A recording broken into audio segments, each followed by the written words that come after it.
guru matematika dan wali kelas 8, Ibu Santi sakit, sehingga tidak dapat masuk dan mengajar. Akhirnya dicarikan guru pengganti, Ibu Eni. Ibu Eni baru 2 tahun menjadi guru SMP.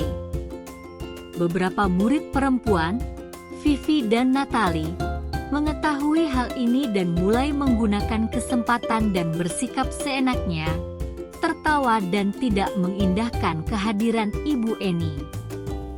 Ibu Eni mencoba menyapa Vivi dan Natali dengan ramah, sambil mengingatkan mereka untuk tetap fokus pada pengerjaan tugas.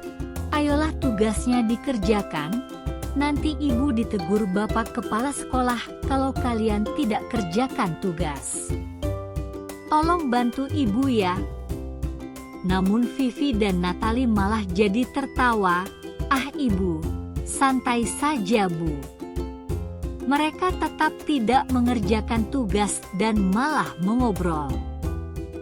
Keesokan harinya, Ibu Santi memanggil Vivi dan Natali serta menanyakan tentang laporan Ibu Eni. Ibu Santi menanyakan apakah mereka bersedia melakukan memperbaiki permasalahan yang ada. Vivi dan Natali sempat ragu-ragu dan membela diri, namun pada akhirnya mengatakan akan meminta maaf. Ibu Santi menanggapi bahwa tindakan itu boleh saja dilakukan bila mereka sungguh-sungguh ingin meminta maaf. Namun Ibu Santi menanyakan kembali, apa yang mereka bisa lakukan untuk menggantikan rasa tidak dihormati Ibu Santi?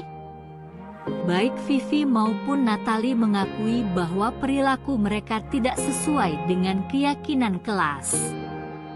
Ibu Santi melanjutkan kembali apa yang akan mereka lakukan untuk memperbaiki masalah. Apakah ada gagasan?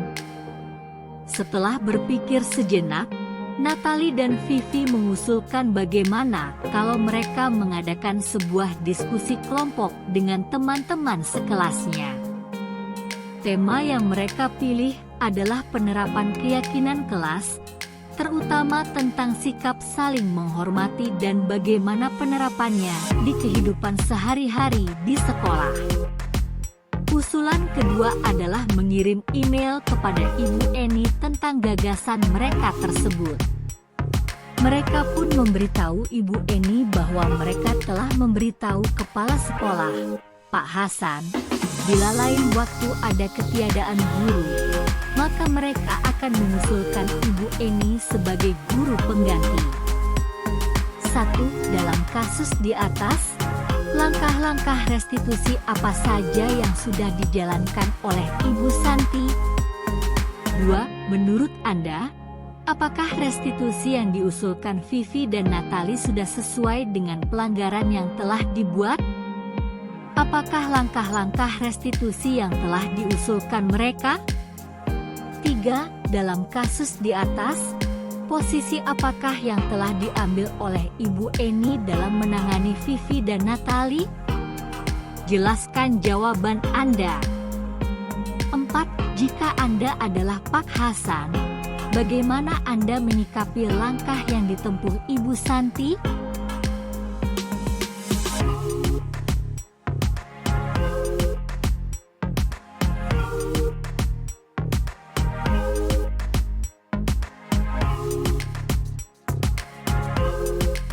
Studi kasus kedua, mari kita simak bersama, saya akan bacakan.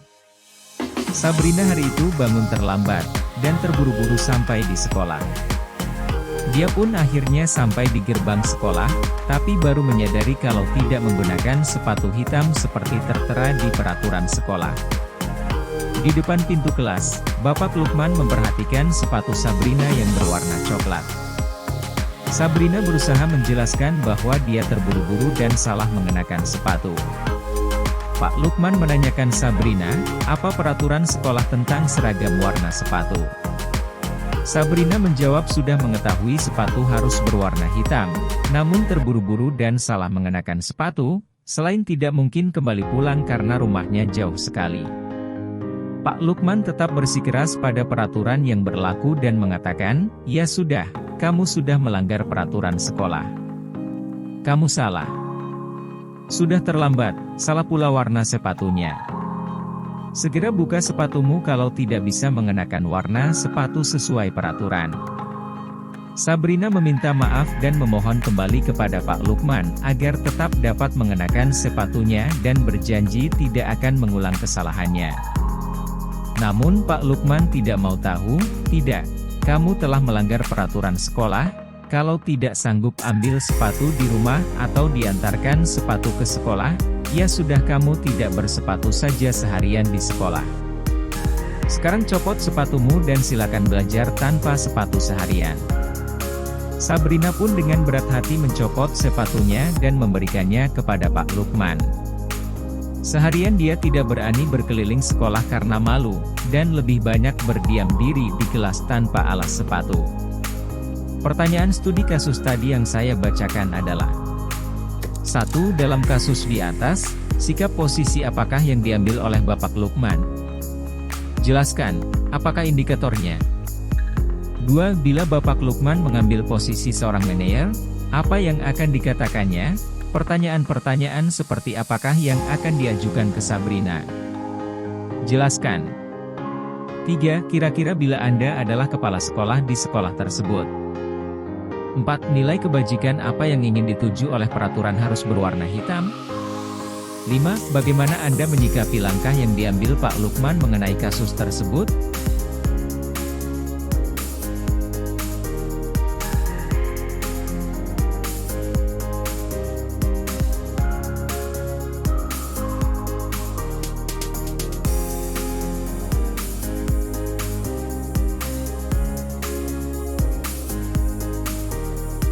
Studi kasus 3. Mari kita simak bersama. Ibu Dani sedang menjelaskan pelajaran bahasa Inggris di papan tulis, namun beliau memperhatikan bahwa Fajar malah tidur-tiduran dan tampak acuh tak acuh pada pelajarannya. Fajar coba jawab pertanyaan nomor 3. Maju ke depan dan kerjakan di papan tulis. Fajar pun tampak malas-malasan maju ke depan, dan sesampai di depan papan tulis pun, Fajar hanya diam terpaku, sambil memegang buku bahasa Inggrisnya dan memainkan spidol di tangannya. Ayo Fajar, makanya jangan tidur-tiduran, lain kali perhatikan. Sudah sana, duduk kembali, kira-kira siapa yang bisa? Fajar pun kembali duduk di bangkunya. Hal seperti ini sudah sering kali terjadi pada Fajar, seperti tidak memperhatikan, acuh tak acuh, dan nilai-nilainya pun tidak terlalu baik untuk pelajaran bahasa Inggris.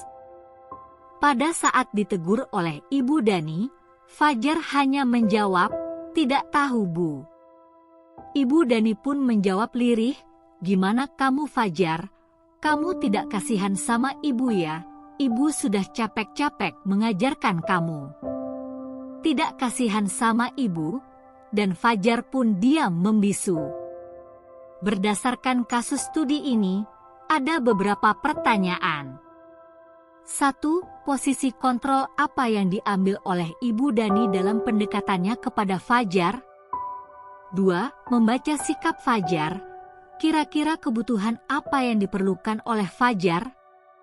3. Bila mana Ibu Dani mengambil posisi pemantau, apa yang akan dilakukan atau dikatakan olehnya?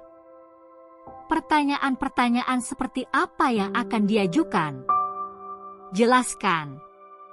4. Apabila Anda adalah kepala sekolah di sekolah Fajar dan mengetahui hal ini, bagaimana tindak lanjut Anda?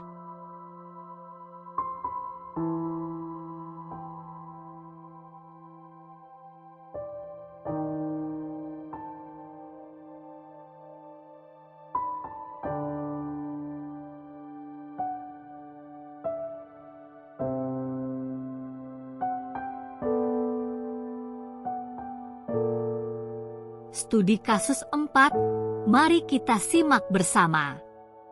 Anto dan Dino sedang bermain bersama di lapangan basket, dan tiba-tiba terlibat dalam sebuah pertengkaran adu mulut. Dino pun menjadi emosi dan mengadakan kontak fisik, menarik kemeja Anto dengan kasar, sampai 3 kancingnya terlepas. Pada saat itu guru piket langsung melerai mereka, dan membawa mereka ke ruang kepala sekolah. Ibu Suti sebagai kepala sekolah berupaya menenangkan keduanya, terutama Dino. Dino, sepertinya kamu saat ini sedang marah sekali. Mendengar itu, Dino pun mengalir bercerita tentang kekesalan hatinya. Ibu Suti pun melanjutkan bahwa membuat kesalahan adalah hal yang manusiawi, dan bahwa mempertahankan diri adalah hal yang penting. Namun meminta Dino memikirkan cara lain yang mungkin lebih efektif, karena saat ini Dino berada di ruang kepala sekolah. Ibu Suti melanjutkan bertanya tentang keyakinan sekolah yang disepakati, serta apakah Dino bersedia memperbaiki kesalahan yang telah dilakukan terhadap Anto. Dino pun akhirnya perlahan mengangguk. Kemudian Ibu Suti balik bertanya kepada Anto, hal apa yang bisa dilakukan Dino untuk memperbaiki masalah. Anto menjawab, saya perlu kancing saya diperbaiki, Bu. Ibu saya akan sangat marah kalau melihat kancing baju saya sampai copot 3 kancing begini. Ibu Suti pun kembali bertanya ke Dino apakah yang akan dia lakukan untuk menggantikan 3 kancing Anto yang terlepas. Dino berpikir sejenak, namun menjawab, wah tidak tahu, Bu. Saya lem kembali mungkin ya, Bu. Ibu Suti berpikir sebentar dan menanggapi, kalau dilem akan mudah terlepas kembali, Dino. Bagaimana kalau kamu menjahitkan saja? Bersediakah kamu? Dino tampak ragu-ragu dan menanggapi, menjahit? Mana saya tahu bagaimana menjahit, Bu. Ibu Suti meneruskan, apakah kamu bersedia belajar menjahit? Dino berpikir sejenak, memandang ke meja Anto, dan menanggapi, yang mengajari saya siapa, Bu? Dengan cepat Ibu Suti menjawab, Pak Irfan, guru tata busana. Dino kembali diam sejenak, memandang ke meja Anto yang tanpa kancing. Akhirnya Dino mengangguk tanda menyetujui dan sepanjang siang itu Dino belajar menjahit dan memperbaiki kemeja Anto. Terakhir kali terlihat kedua anak laki-laki tersebut, Dino dan Anto pada jam pulang sekolah, mereka sudah bercengkrama dan bersenda gurau kembali. Berdasarkan kasus ini, beberapa pertanyaan. 1. Posisi kontrol apa yang telah dipraktikkan oleh kepala sekolah Ibu Suti? Hal-hal apa saja yang dilakukannya sehingga Anda berkesimpulan demikian? 2. Dalam kasus tersebut, bagaimana Dino dikuatkan? Bagaimana Anto dikuatkan oleh Ibu Suti? 3. Kira-kira nilai-nilai kebajikan, keyakinan sekolah, apa yang dituju dalam kasus tersebut? Jelaskan.